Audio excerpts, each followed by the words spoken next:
Hello students, welcome to my YouTube channel. For more videos like this, please like, subscribe and comment on the videos. All the very best. Enjoy the videos. Good morning students. पिछले session में हमने SSC के 10th का first topic देखा था। First chapter आहे linear equation into variables. मराठीमध्ये त्याला म्हणतात दोन चलांमधील रेषीय समीकरणे। हमने क्या होता है लीनियर इक्वेशन, उसके एक्स वाई वेरिएबल्स क्या होते हैं, उसके बाद कोइफिशियंट्स क्या होते हैं, ये सारे टर्म्स देखे थे। मराठी मीडियमसाठी आपण बघितलं होतं चल म्हणजे एक्स आणि वाय काय असतात, त्यानंतर त्यांचे सहगुणक काय असतात, बरोबर की नाही, ह्या सगळ्या गोष्टी पाहिल्या त्या।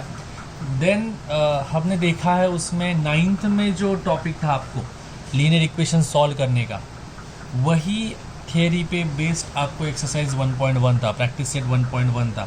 9वी मध्ये जे तुम्हाला शिकवलं होतं त्याच कन्सेप्टवर तुम्हाला 10th मध्ये पहिली एक्सरसाइज होती, elimination by equating of coefficients. सहगुणकांना सारखं बनवून आपण उकल काढतो, ठीक है। उस पे हमने देखा था एक्सरसाइज 1.1।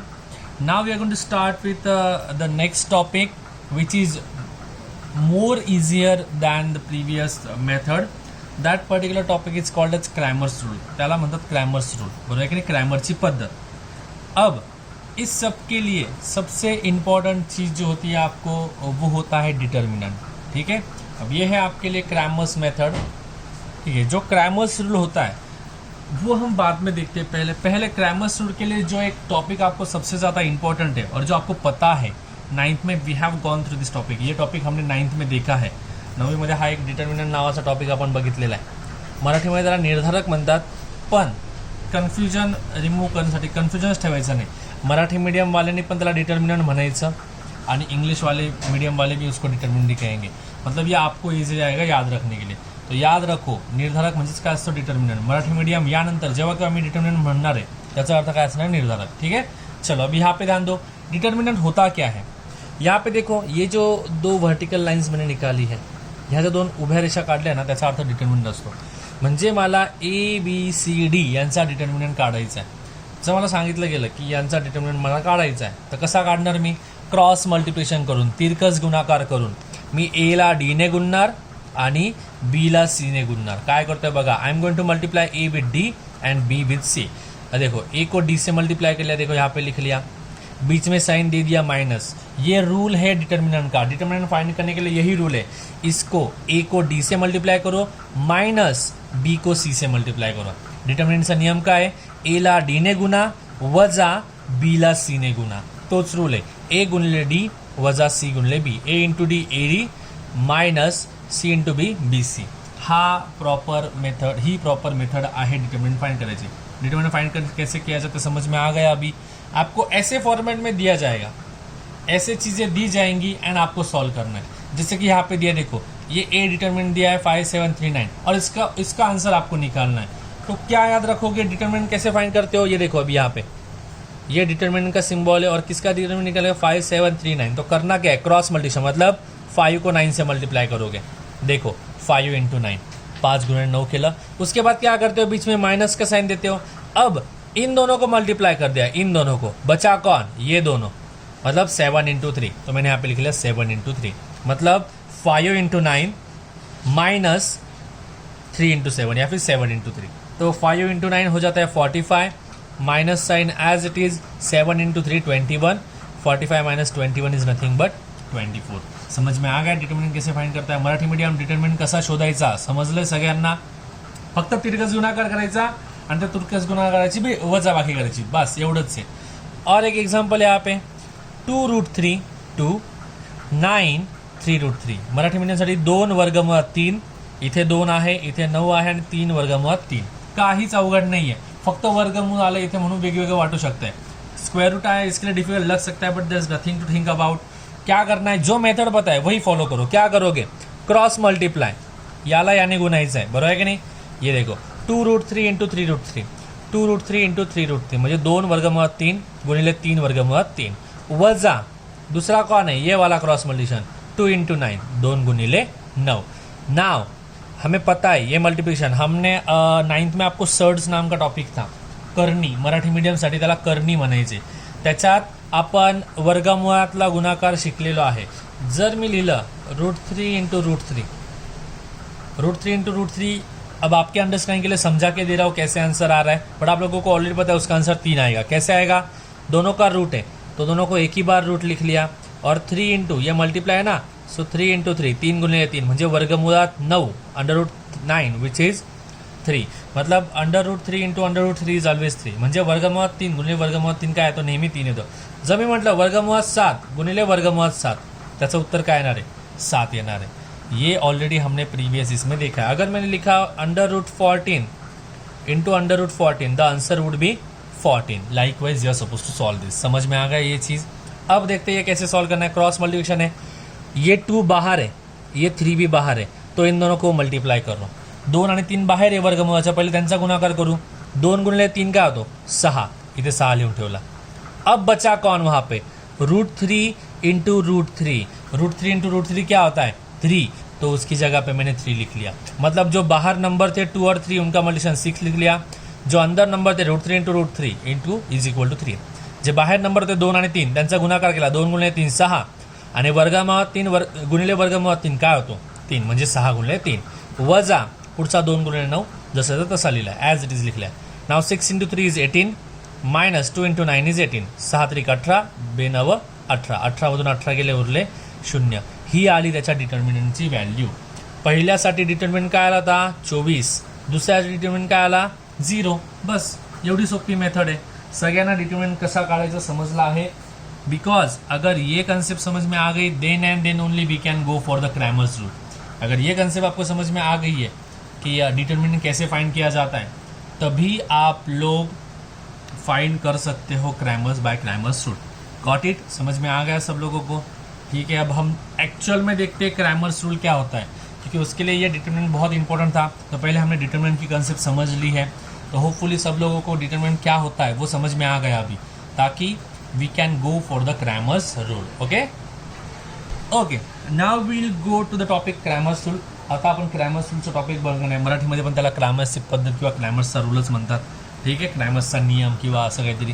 ठीक है. अब सबसे पहला, जब कभी भी हमें लिनियर इक्वेशन सॉल्व करना होता है, लिनियर इक्वेशनला मराठीत काय म्हणतात? रेषीय समीकरणे. जेव्हा किंवा आपल्याला रेषीय समीकरण सोडवायचे आहेत, आपल्याला 2 समीकरण असतात. मी रॅन्डम एक एक्झाम्पल घेतोय. समजा माझ्याकडे पहिला आहे 2x + 3y = 4, आणि दुसरं घेतो 3x + 4y = 5. हे 2 एक्झाम्पल घेतले, बरोबर आहे की नाही? आता यांना मला जनरलाइज याच्यात सोडवायचं आहे, म्हणजे क्रॅमरचा रूल यांना अप्लाय करायचा आहे. तर पहिल्या इक्वेशनला मी काय मानतोय बघा, हे पहिलं आहे ना, पहिलं सर मी a1 b1 c1 मानणार आहे. जो x सोबत आहे 2 त्याला a1 मानणार, a1x. b सोबत कोणीतरी असतो म्हणून y सोबत कोणीतरी असतो म्हणून b1y, आणि इकडे नंबर असतो म्हणून त्याला c1. म्हणजे पहिलं इक्वेशन मला कसं लिहिता येणार आहे? फर्स्ट इक्वेशन में कैसे लिख सकता हूँ? a1x + b1y + c1. a1 क्या होता है? जो x के साथ होता है. b1 क्या होता है? जो y के साथ होता है. और c1 मतलब जो इक्वल टू के राईट साईड में होता है, उजव्या साईडला असतं. सेम इथे हे दुसरं इक्वेशन आहे, बरोबर आहे की नाही? मग आता मी इथे a1 b1 c1 नाही लिहिणार, मी इथे काय लिहिणार आहे? a2x + b2y = c2. मग a2 कौन असणार आहे? जो x सोबत आहे दुसऱ्या इक्वेशनमध्ये. b2 कौन होने वाला है? जो y के साथ है सेकंड इक्वेशन में. और c2 क्या होने वाला है? जो इक्वल टू के राइट हैंड साइड में होने वाला है सेकंड में. मतलब फर्स्ट इक्वेशन में से जब x y और कांस्टेंट निकालने वाले हो तो a1 b1 c1, और सेकंड इक्वेशन में से जब x का कोएफिशिएंट y का कोएफिशिएंट और कांस्टेंट निकालने वाले तब a2 b2 c2. मराठी मीडियमसाठी पहिल्या समीकरणातून जेव्हा x चा सहगुणक बाहेर काढणार तेव्हा a1, जेव्हा y चा सहगुणक बाहेर काढणार तेव्हा b1, आणि जेव्हा कॉन्स्टंट टर्म बाहेर काढणार तेव्हा c1. दुसऱ्या समीकरणात जेव्हा x चा कोएफिशिएंट बाहेर काढणार तेव्हा a2, y चा कोएफिशिएंट बाहेर काढणार, कोएफिशिएंट म्हणजे सहगुणक, तेव्हा b2, आणि जेव्हा कॉन्स्टंट टर्म आपण लिहिणार आहोत तेव्हा c2 लिहायचं आहे, बरोबर आहे की नाही? हे समजलं है? ये चीज़ें ज़्यादा इंपॉर्टेंट है ये अंडरस्टैंड करने के लिए. तो आप बोलोगे सर ये क्या लिख लिया आपने? आपने लिखा है यहाँ पे Cramer's rule a1x b1y c1 क्या लिख लिया है? तो आपको समझे, इसके लिए पहले मैंने बता दिया, जो हमारे पास इक्वेशंस होते हैं वो स्टैंडर्ड फॉर्म में लिखे जाते हैं ऐसे. जे आपल्याला समीकरण दिलेलं असतं ना प्रश्नामध्ये, ते स्टैंडर्ड फॉर्म मध्ये असे लिहिले जातात, म्हणून तो स्टैंडर्ड फॉर्म इथे लिहिला है. अब यहाँ पे ध्यान दो सब लोग. क्रैमर्स रूल के लिए हमें सबसे पहली चीज़ क्या होती है? 2 linear equations should be there. दोन रेषीय समीकरण पाहिजे. तर पहिल्या रेषीय समीकरणाला आपण मानलं a1x प्लस b1y बरोबर c1. दुसऱ्या समीकरणाला मानलं a2x प्लस b2y बरोबर c2. आता तुमच्याकडे ओरिजिनलवाले समीकरण असतात, त्यावरून तुम्हाला a1 b1 c1 a2 b2 c2 इनकी वैल्यू पता चल जाएगी, क्योंकि एग्जाम्पल में आपको दिया जाएगा ये इक्वेशन सॉल्व करो, तो वो इक्वेशन आपको पता है. आपको सिर्फ क्या करना है, पहले इक्वेशन में x के साथ जो है उसको a1 मान लो, जैसे कि यहाँ पे 2 था, ये देखो पहले इक्वेशन में a1 मतलब 2 था. पहले इक्वेशन में y के साथ कौन है उसको b1 मान लो. पहले इक्वेशन में राइट हैंड साइड में कौन है उसको c1 मान लो.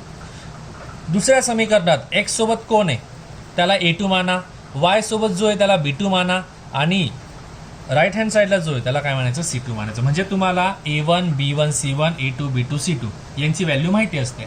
याद रखो ये क्वेश्चन सॉल्व करने के टाइम पे आपको a1 b1 c1 a2 b2 c2 ये 6 वैल्यूज पता होते हैं एंड उनको पुट करके हम सॉल्व करते हैं. a1 की वैल्यू पता हो, समझो 2 होगी, b1 की वैल्यू 3 होगी, c1 की वैल्यू 4 होगी, a2 की वैल्यू 3 4 5 वॉट एवर इट में, सारे वैल्यूज आपको पता होते हैं. अब क्रैमर्स का रूल सबसे ज़्यादा इंपॉर्टेंट है. ये 3 स्टेप सबसे ज़्यादा क्रूशियल है, सबसे ज़्यादा इंपॉर्टेंट है. ये अगर समझ में आ गया तो फिर बाकी का कोई भी आपको टेंशन नहीं है. ठीक है, सबसे पहले आपको फाइंड करना होता है डी. अब डी के लिए कौन सी वैल्यू ले, हमारे पास कौन सी वैल्यूज, देखो यहाँ पे मैं आपके लिए लिख रहा हूँ a1 b1 c1 a2 b2 c2. ठीक है, ये सारी वैल्यूज मुझे पता है, a1 b1 c1 a2 b2 c2. अब डी के लिए हम क्या करते हैं, पहले 2 लाइन लेते हैं. याद रखो डी के लिए क्या करना है, पहले 2 लाइन, मतलब a1 a2 b1 b2. देखो यहाँ पे लिख लिया a1 a2 b1 b2. अब इसको सॉल्व कैसे करोगे, क्रॉस मल्टीप्लाई, मतलब इन दोनों को मल्टीप्लाई करोगे माइनस इन दोनों को मल्टीप्लाई करोगे.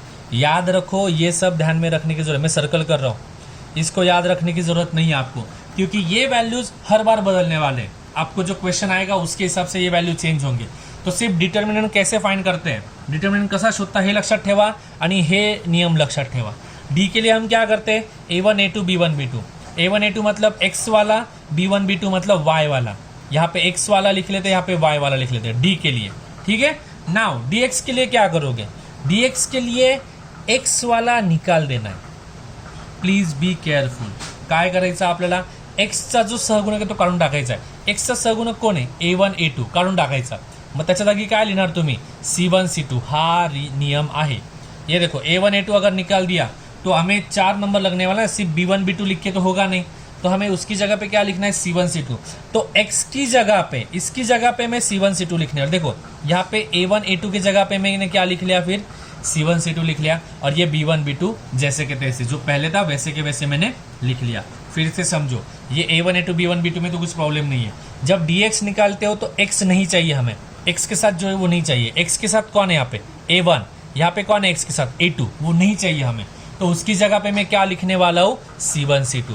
तो a1 a2 की जगह मैंने लिख लिया c1 c2, और ये b1 b2 as it is. कुछ प्रॉब्लम है यहाँ तक. फिर उसको क्रॉस मल्टीप्लाई करके सोल्व, इसको इससे मल्टीप्लाई करो माइनस इसको इससे, वो देख लेंगे कैसे करना है. नाउ डी वाई के लिए कौन नहीं चाहिए हमें, y नहीं चाहिए, मतलब इसमें मुझे y नहीं चाहिए. तो ये a1 a2 चलेगा क्योंकि वो क्या x के साथ है, तो मैंने a1 a2 as it is लिख लिया. बट मुझे b1 b2 नहीं चलने वाला है क्योंकि वो y के साथ है, तो b1 b2 की जगह मैं क्या लिख लूंगा, c1 c2. देखो यहाँ पे c1 c2 लिख लिया एंड देन क्रॉस मल्टीप्लाई कर लिया. समझ में आ गया.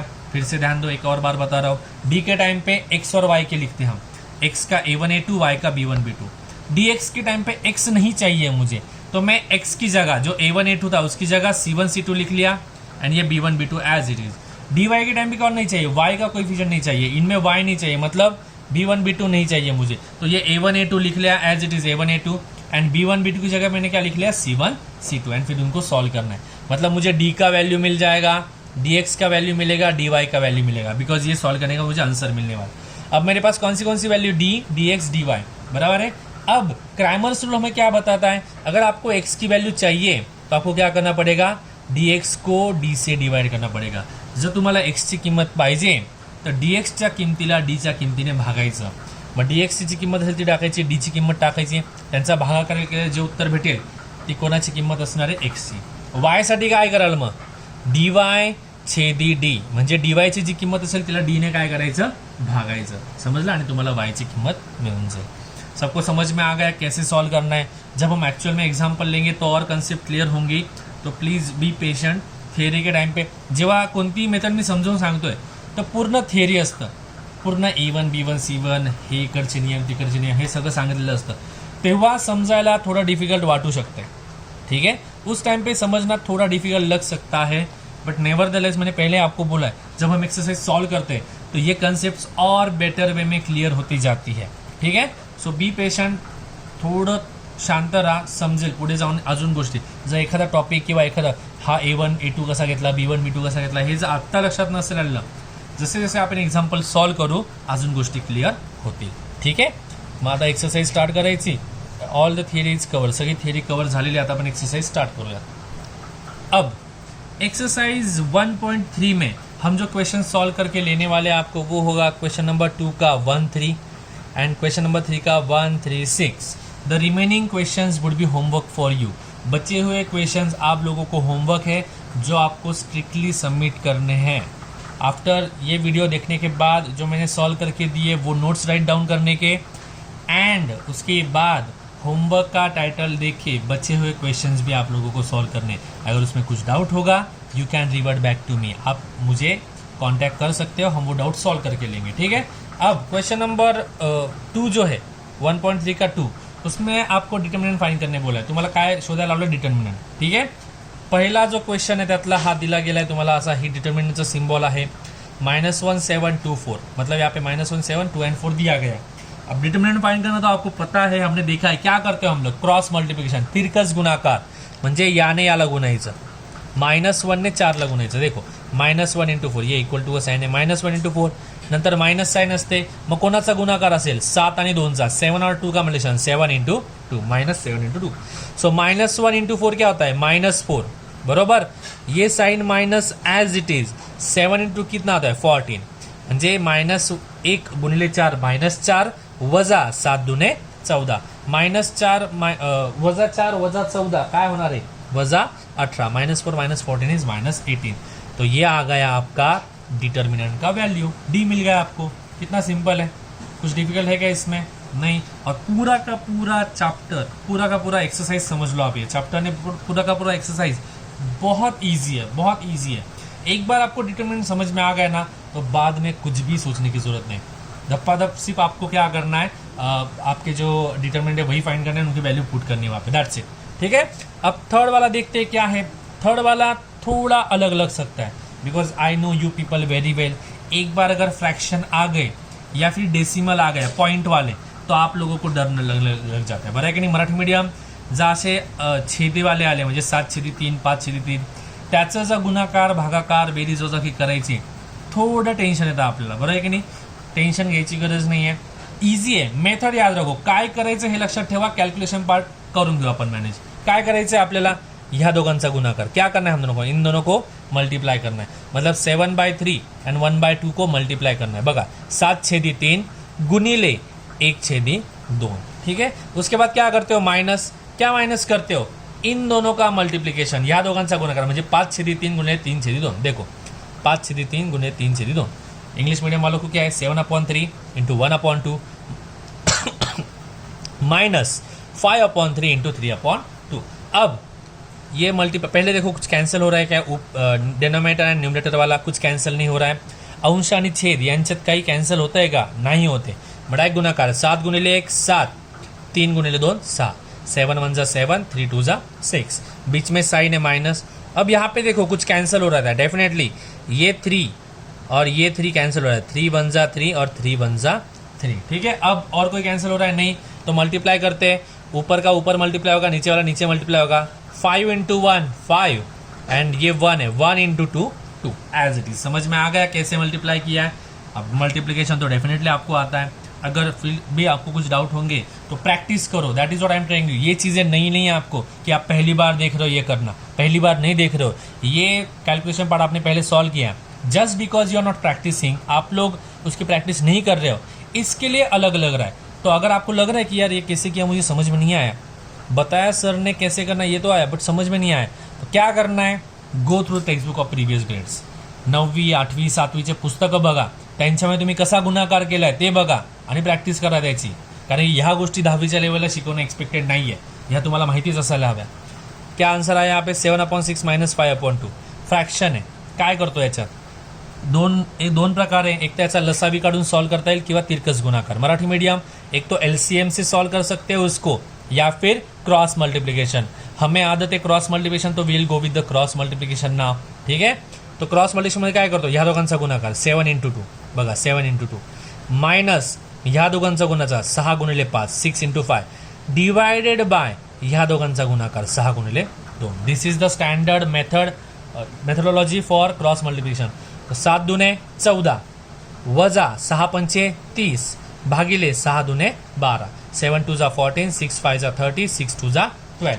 सो 14 - 30 कितना होता है -16, चाहे तो यहाँ पे लिख रहा हूँ -16 डिवाइड बाय 12. अब इन दोनों को किससे डिवीजन जा रहा है, you can see it is divisible by 4. दोघांना 4 ने भाग जातोय.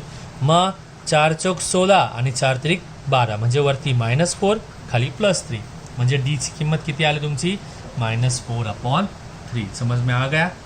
वजा 4/3 ही तुमची डी ची व्हॅल्यू आली आहे. सगळ्यांना समजलंय कसा डिटर्मिनंट फाइंड करता. हमने ऑलरेडी डिटर्मिनंट कैसे फाइंड करता वो देख लिया था एक्सरसाइज 1.3 में. क्वेश्चन नंबर 2 में 1 और 3 भी हमने सॉल्व करके लिया है. अब हम ॲक्च्युअल में क्रॅमर्स मेथड देखेंगे.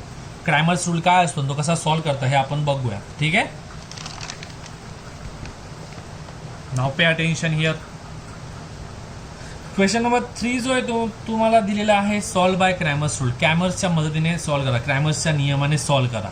ठीक आहे, तर आपल्याला दिलेले इक्वेशन कोणते. आता पहिला एक्झाम्पल आहे म्हणून त्याच्यासोबत हे सगळं लिहून दिलं. तुम्हाला एक्झाममध्ये लिहायचं नाही, वाटलंच तर याला मी सर्कल करतो. हे तुम्हाला एक्झाममध्ये लिहायचं नाही आहे, तुम्हाला समजावं म्हणून मी ते लिहून ठेवलं आहे. ठीक है, अब क्वेश्चन नंबर 1 में आपको इक्वेशंस दिए गए. What are the equations. 3x - 4 = 10. This is the first equation and 4x + 3y = 5. This is the second equation. ठीक आहे, काय सांगितलं तुम्हाला 3x - 4y = 10 हे पहिलं समीकरण आणि 4x + 3y = 5 हे दुसरं इक्वेशन. पहिल्या इक्वेशनमध्ये x सोबत जो असतो त्याला काय मानतो a1. पहिल्या इक्वेशनमध्ये y सोबत जो असतो त्याला काय मानतो b1 आणि पहिल्या इक्वेशनमध्ये उजव्या साईडला जो असतो तो असतो c1. म्हणजे हा तुमचा a1, हा तुमचा b1, हा तुमचा c1. ठीक आहे, दुसऱ्या इक्वेशनमध्ये x सोबत जो असतो त्याला काय मानतो a2. y सोबत जो असतो त्याला काय मानतो b2 आणि उजव्या साईडला जो असतो तो c2. इंग्लिश मीडियम के लिए फर्स्ट इक्वेशन में जो x के कोएफिशिएंट है वो a1, y का कोएफिशिएंट है वो b1 एंड कांस्टेंट वो c1. सेकंड इक्वेशन में x के साथ जो है वो a2, सेकंड इक्वेशन में y के साथ जो है वो b2 एंड जो राइट हैंड साइड में वो c2. तो मैंने क्या कर लिया a1, a2, b1, b2, c1, c2 की वैल्यूज लिख लिया. ऐसे ही पैटर्न में लिखो, a1 के नीचे a2 लिखो, b1 के नीचे b2 लिखो, c1 के नीचे c2 लिखो, क्योंकि हमें डिटरमिनेंट के टाइम पे वो सीक्वेंस काम में आने वाला है. ठीक है, ये a1, a2, b1, b2, c1, c2 की वैल्यू समझ में आ गई. कैसे निकाले, देखो ये 3 है a1 तो 3 लिख लिया. देन b1 क्या है, साइन के साथ लिखना है तो -4 लिख लिया. c1 क्या है 10 तो c1 = 10. यहाँ पे a1 कौन है 4 तो a2 क्या है 4 तो वो 4 लिख लिया. b2 क्या है +3 तो यहाँ पे 3 लिख लिया एंड c2 क्या है +5 तो यहाँ पे 5 लिख लिया. ऐसे a1, a2, b1, b2, c1, c2 की वैल्यूज हमने यहाँ पे लिख ली है. ठीक है, अब हम एक्चुअल में मेथड क्या होती है वो देखते हैं. हमें पता है जब हम डी फाइंड करते हैं तो हम x और y दोनों के लाइन लेते हैं, मतलब पहले 2 लाइन्स लेते हो a1, a2, b1, b2 बराबर है. सो मैं 3 4 एंड -4 3 लेने लगा. देखो 3 4 -4 3 समझ में आ गया. हमने मेथड में देखा था जब डी फाइंड करते हो तो x का कोएफिशिएंट और y का कोएफिशिएंट हम लेते हैं. तो मैं x का कोएफिशिएंट और y का कोएफिशिएंट ले रहा हूँ विच इज 3 4 -4 3 3 4 -4 3. अब इसको सॉल्व करना है. डिटरमिनेंट तो आपको आता है. क्या करोगे, इसको क्रॉस मल्टीप्लाई करोगे माइनस इसको क्रॉस मल्टीप्लाई.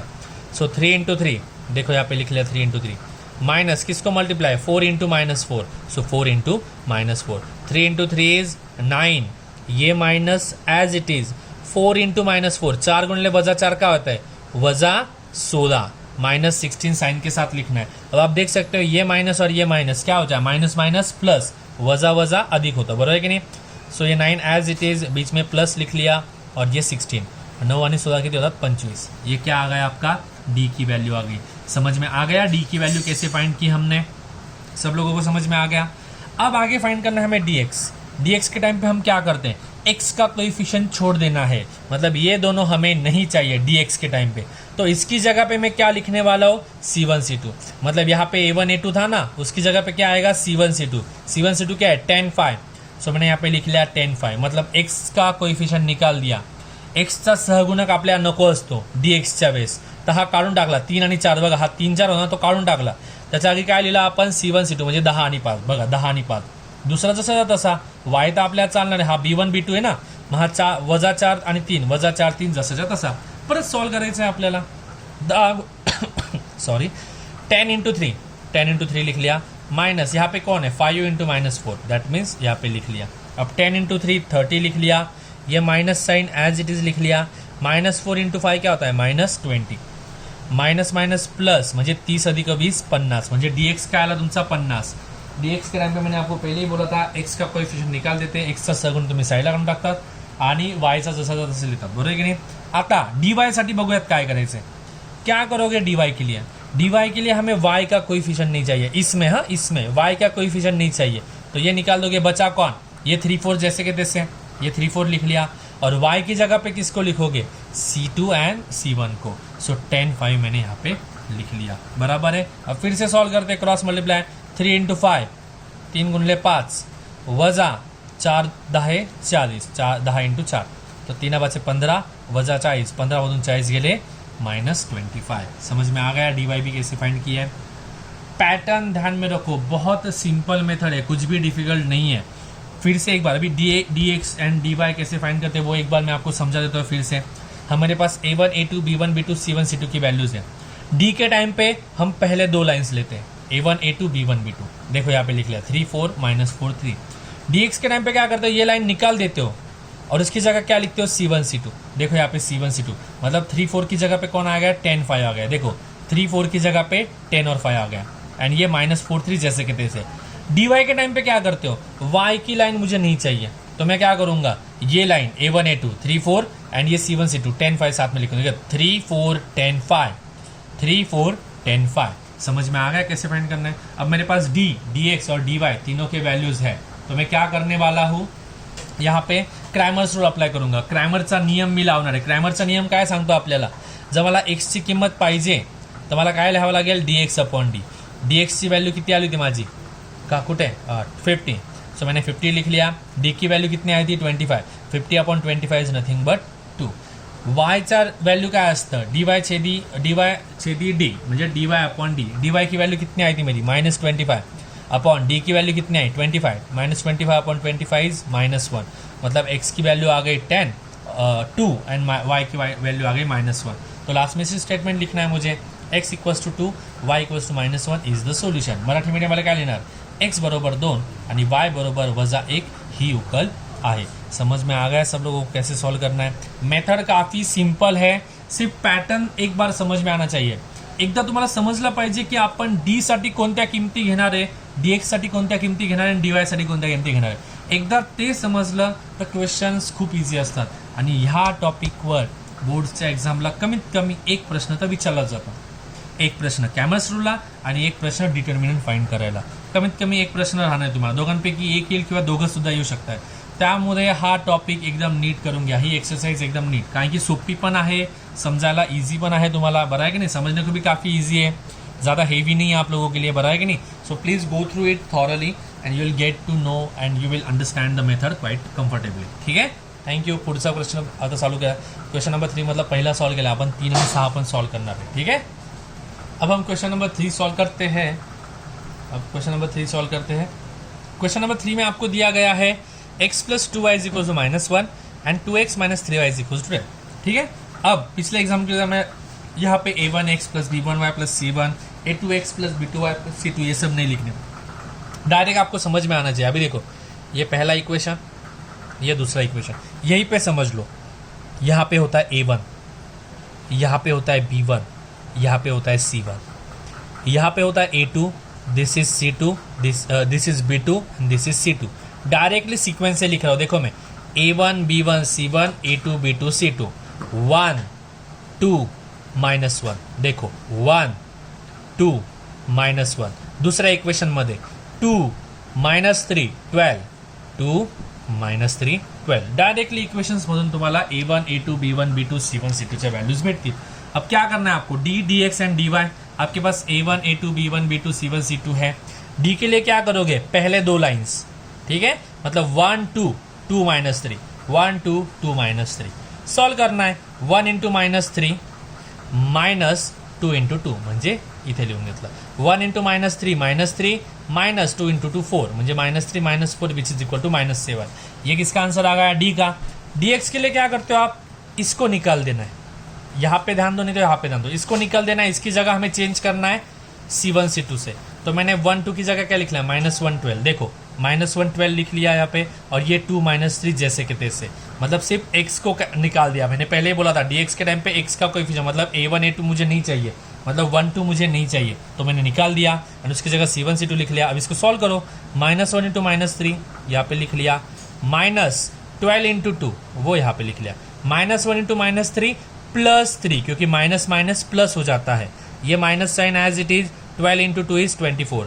3 मायनस 24, 3 24 गेले, किती होतात 21, आणि 24ची चिन्ह मायनस म्हणून याला माइनस साइन, म्हणजे dx किती आला तुमचा, -21. ठीक है. अब क्या फाइंड करना है, इसके बाद dy फाइंड करना है.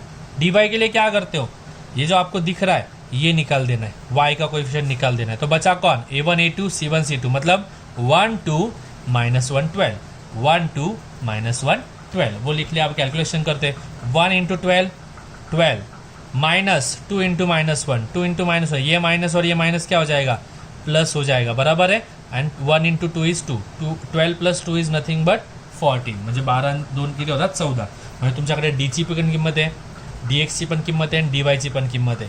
मग बाय क्रॅमर्स रूल, म्हणजेच क्रॅमरच्या नियमानुसार x काय असतो आपला, dx अपॉन d. dx किती तुमचा -21, तो लिहून घेतला -21. d किती तुमचा -7, तो लिहून घेतला -7. मायनस आणि मायनस प्लस होणार आहे इथे, आणि 21/7 7 3 21 म्हणून इथे 3 7 3 जा 21, इसके लिए यहाँ पे 3 लिख लिया, मतलब +3 आ गया. y के लिए फॉर्मूला क्या है, dy अपॉन डी. dy कितना आया था आपका 14, तो वो 14 लिख लिया. d कितना आया था आपका -7, तो यहाँ पे -7 लिख लिया. 14/-7 इज इक्वल टू 14/-7 लिख रहा है, यहाँ पे प्लस है और यहाँ पे माइनस है, प्लस माइनस माइनस, आणि 14/7 किती 2, म्हणजे -2. x की वैल्यू आ गई +3 और y की वैल्यू आ गई -2. +3 -2, so x equals to 3 y equals to -2 is the solution. x बरोबर 3 आणि y बरोबर -2 ही उकल आहे. सब लोगों को समझ में आ गए हमने कैसे सॉल्व किया. काफ़ी स्ट्रेट फॉरवर्ड प्रॉब्लम से, ऐसा कुछ ऐसा नहीं है कि बहुत ज़्यादा डिफिकल्ट है, बहुत ज़्यादा अलग है. सिर्फ आप लोगों को एक बार समझ में लेना है कि कैसे सॉल्व करना है. वो एक बार पैटर्न समझ में आ गया तो उसके बाद कुछ डिफिकल्ट नहीं है सॉल्व करना. ठीक है. अब हम क्वेश्चन नंबर 6 सॉल्व करते हैं, अगला वाला. अब हम सॉल्व करने वाले क्वेश्चन नंबर 6, एंड जानबूझ के मैंने क्वेश्चन नंबर 6 सॉल्व करने के लिए लिया क्योंकि ये बाकी एग्जाम्पल से दिखने में थोड़ा अलग है. सॉल्व करने में सेम ही है, दिखने में थोड़ा अलग है. आपको पहले उसको बाकी के एग्जाम्पल्स की तरह सिंपल बनाना पड़ेगा एंड देन सॉल्व करना पड़ेगा. सॉल्व करने की मेथड वही है, उतना ही ईजी है. ठीक है. सिर्फ इसको सादा बनाना पड़ेगा, हमें इजियर वे में बनाना पड़ेगा.